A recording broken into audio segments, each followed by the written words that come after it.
Incroyable. Bienvenue à tous sur ma vidéo donc d'analyse et des notes du match entre le Paris Saint-Germain et le Stade Brestois. Donc match qui a eu lieu hier. Score final 3-0 pour le Paris Saint-Germain à Brest. Match évidemment très maîtrisé dans son ensemble, il n'y a aucun souci là-dessus. Des décisions d'arbitre, on reviendra un petit peu plus loin, mais je vous en ai déjà parlé dans ma vidéo de réaction d'après-match hier. Donc encore une fois, surréaliste. Je pense que là, on est au sommet de ce qui peut être de pire comme incompétence. Donc voilà, donc on va faire un petit tour aujourd'hui sur la compo, sur les stats du match, puis je vous donne mes notes à la fin, donc restez bien jusqu'au bout. Donc voilà, puis vous me direz ce que vous en pensez dans les commentaires, si vous êtes d'accord avec moi, si vous me trouvez un peu dur, un peu trop soft, il n'y a aucun souci, je suis ouvert à tout. Donc on va commencer par la compo.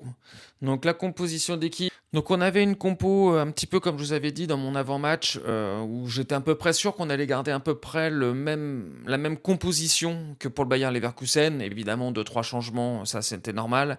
Mais je pense que Luis Enrique savait quand même très bien que le match était hyper important hier pour le championnat, en sachant que on affrontait Brest et qu'en même temps, il y avait deux confrontations directes dans le top 5, donc entre Lens et Marseille hier soir, et entre Lyon et Strasbourg aujourd'hui. Donc évidemment, des gros points à prendre, très importants pour le championnat. Donc, en toute logique, Luis Enrique a reconduit une équipe qui était là pour gagner, et non pas les équipes qu'on a pu vivre un petit peu avant le match de Bayer Leverkusen, où on avait beaucoup de remplaçants, beaucoup de moins de 17.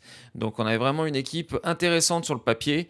Donc avec Lucas Chevalier dans les buts, on avait donc Hakimi, Zabarni, Pacho, Lucas Hernandez, un milieu Vitinha, Warren, Kangin Lee, et une attaque Vara, Mayulu, Barcola. Donc dans l'ensemble, il y avait juste deux changements par rapport au match du Bayer Leverkusen, donc Doué, qui était remplaçant, et Nuno Mendes, évidemment, après le match qu'il a fait contre le Bayern, ça me paraissait complètement logique.